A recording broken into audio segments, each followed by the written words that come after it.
क्योंकि अयोध्या में जो भगवान श्री राम का मंदिर बना है, वहाँ की सीता रसोई में चूल्हा नहीं जल रहा है। वहाँ पर भी गैस की कमी के कारण से अयोध्या के अंदर श्री राम मंदिर में भोजन प्रसाद बनना बंद हो चुका है।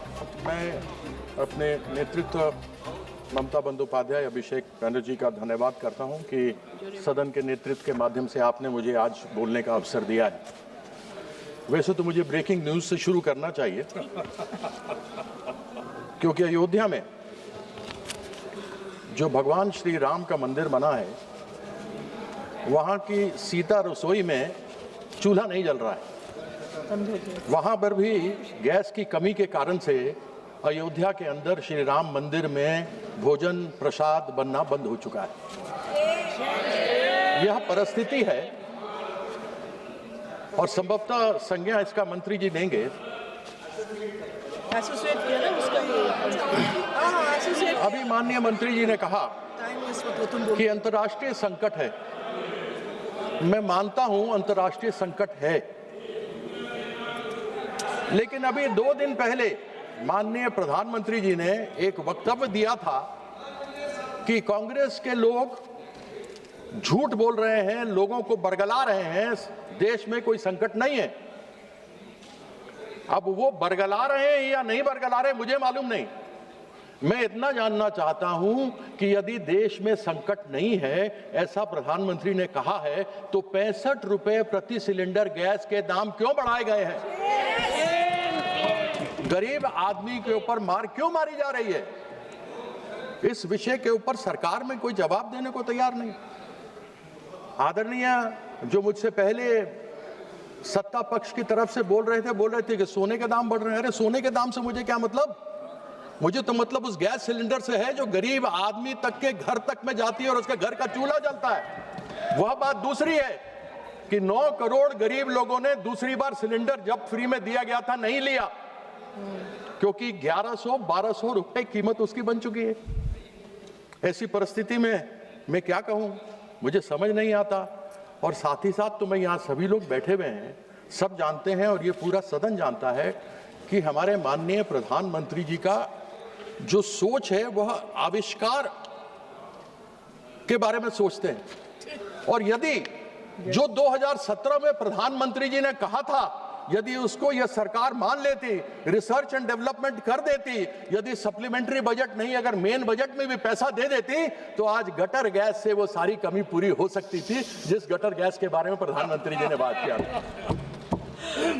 सब घर के नीचे गटर है, सब गटर में डालो, कैसे बताया था, पाइप डाला, कैसे बर्तन उल्टा किया, छेद किया और उसमें से निकलता तो पैसा भी बचता। इतना हमें आयात करने की आवश्यकता नहीं पड़ती।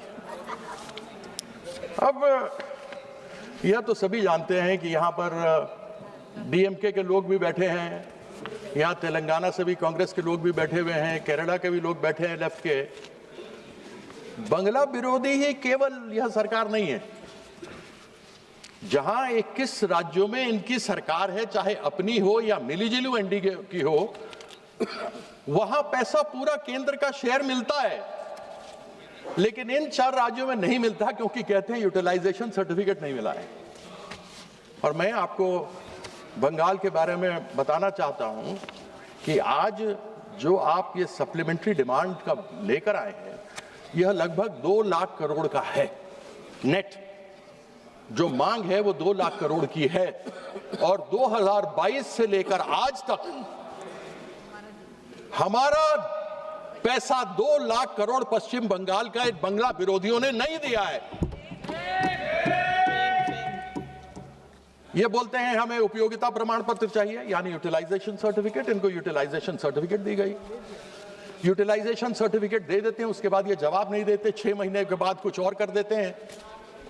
और आज ये खड़े हुए इन्होंने जिस प्रकार से बंगाल के लोगों को दबाने का प्रयास किया है, एक चीज समझ लें कि बंगाल के लोग डरने वाले और दबने वाले नहीं हैं। पहले भी मुंह की एक 2021 में खाई थी, 2026 में भी खाने वाले हैं। और मैं आशा करता हूं कि चीफ इलेक्शन कमीशन को भी इन्होंने पैसा कुछ दिया होगा, क्योंकि सुप्रीम कोर्ट ने कहा है कि कुछ रिटायर्ड जजेस को लगा और पैसा आप दो, तो उसके अंदर अब आप मुझे बताइए कि मनरेगा इस्तेमाल जिसका नाम इन्होंने बदल दिया, वह मनरेगा गरीबों के लिए योजना है। उसके माध्यम से गरीब आदमी कम से कम 100 दिन की रोजगार की बात होती है, उसके अंदर उसको पैसा मिलता है, वो कमाता है और जो कुछ होता है उससे अपना घर का पालन पोषण करता है। पश्चिम बंगाल में 2022 से लेकर आज तक 52,000 करोड़ रुपया मनरेगा के अंतर्गत नहीं दिया। मजदूरों का पेट इन्होंने मारने का प्रयास किया, उन लोगों को खत्म करने का प्रयास किया। लेकिन ये हमारी सरकार है,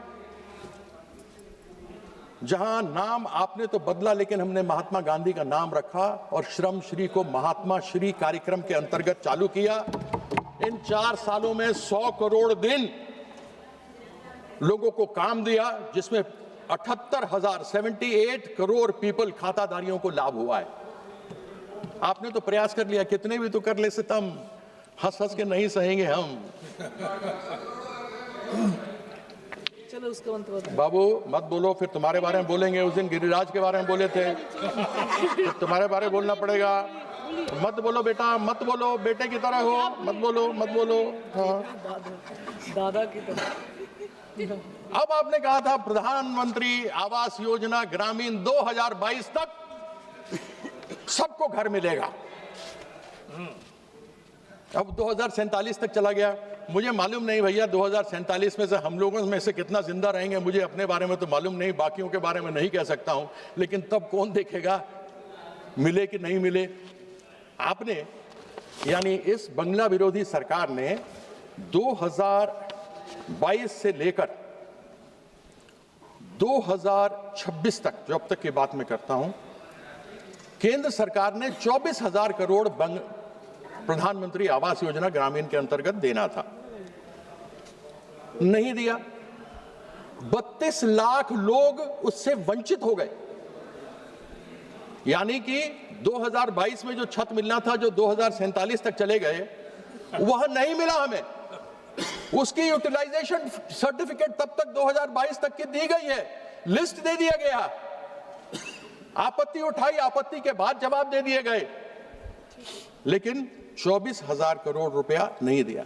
हमारी नेत्री ममता बंदोपाध्याय ने कहा कि हम बंगाल के किसी भी व्यक्ति को, बंगाल में सब जगह के लोग आते हैं, बाहर से भी हैं, केवल बंगाल के नहीं रहते, हिंदी भाषा भाषी बोलने वाले भी हैं। उन्होंने अपनी तरफ से वहां पर 24,000 करोड़ रुपया केंद्र सरकार को देना था, लेकिन पश्चिम बंगाल सरकार, ममता बंदोपाध्याय की सरकार ने बंगलारबाड़ी में 38,400 करोड़ रुपया दिया। She gave, instead of the central government had to give 24,000 crore, but the West Bengal government gave 38,400 crores, यानी 14,400 करोड़ ज्यादा दिया। हम ये जानना चाहते हैं कि इस प्रकार का सौतेला व्यवहार करने का क्यों प्रयास रहता है। अब सर्व शिक्षा अभियान का बात कर लेते हैं। अब आजकल तो अधिकतर आप देखिए तो मोस्टली जितने लोग यहाँ भी जानने वाले बैठे हैं, अधिकतर तो ज्ञान व्हाट्सएप यूनिवर्सिटी से ही मिलता है। आजकल नया यूनिवर्सिटी आ गया है, गलगोटिया यूनिवर्सिटी। आजकल तो लोग ज्ञान वहीं से ले रहे हैं, गलगोटिया के कुत्ता। और वहां पर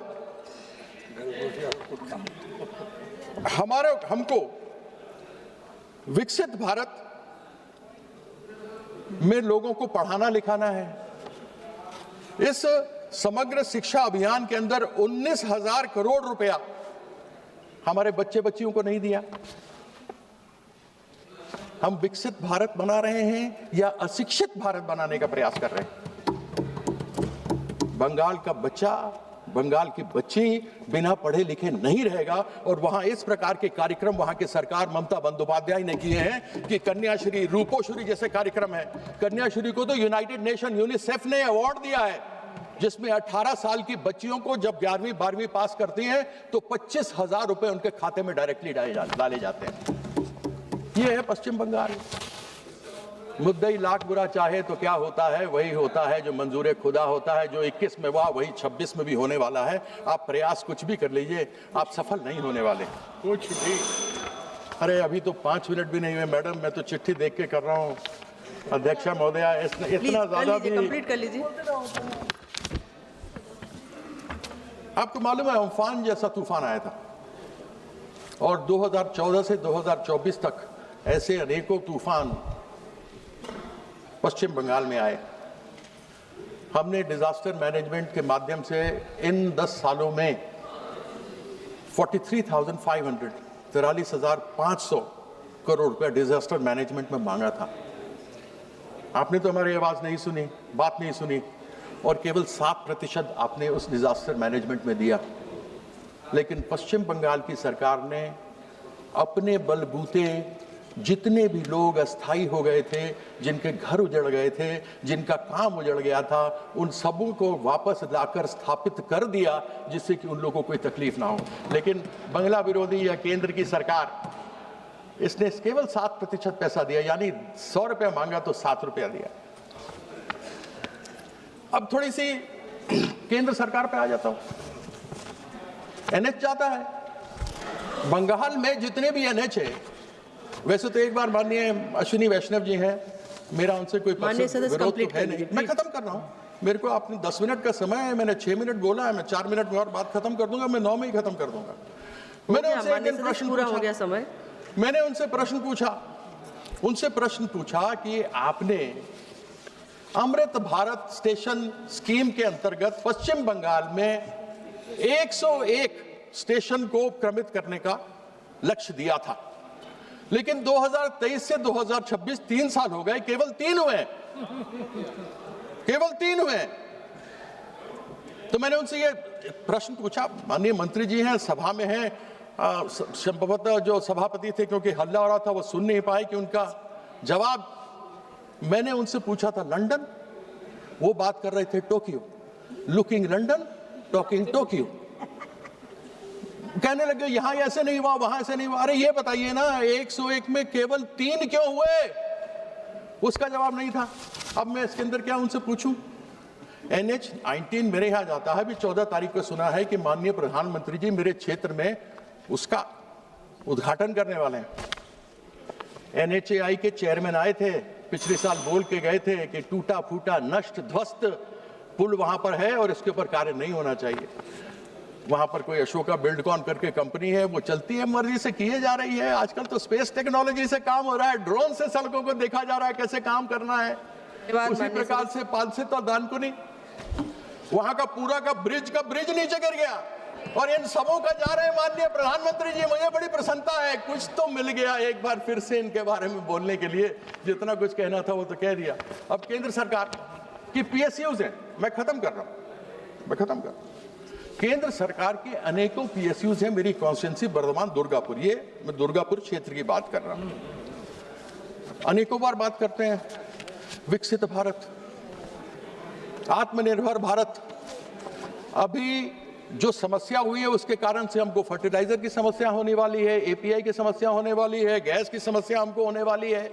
हमारे यहाँ HFCL था, हिंदुस्तान फर्टिलाइजर कॉर्पोरेशन लिमिटेड, जो हल्दिया में था और यहाँ था। वहां पर 1000 एकड़ जमीन पड़ी हुई है। उस 1000 एकड़ जमीन के अंतर्गत यदि आप चाहते तो फर्टिलाइजर प्लांट शुरू कर सकते थे। हिंदुस्तान ऑप्थेल्मोलॉजिकल ग्लास लिमिटेड वहां पर है, वहां पर मेटल्स एंड मिनरल्स कॉर्पोरेशन है। वहां पर इस प्रकार के अनेकों केंद्र सरकार के जो बेकार पड़े हैं, और राज्य सरकार कहती है कि आप कृपया या तो आप उसके ऊपर काम शुरू कीजिए या हमें वापस दीजिए, जिससे कि हम अपनी इंडस्ट्री खड़ी कर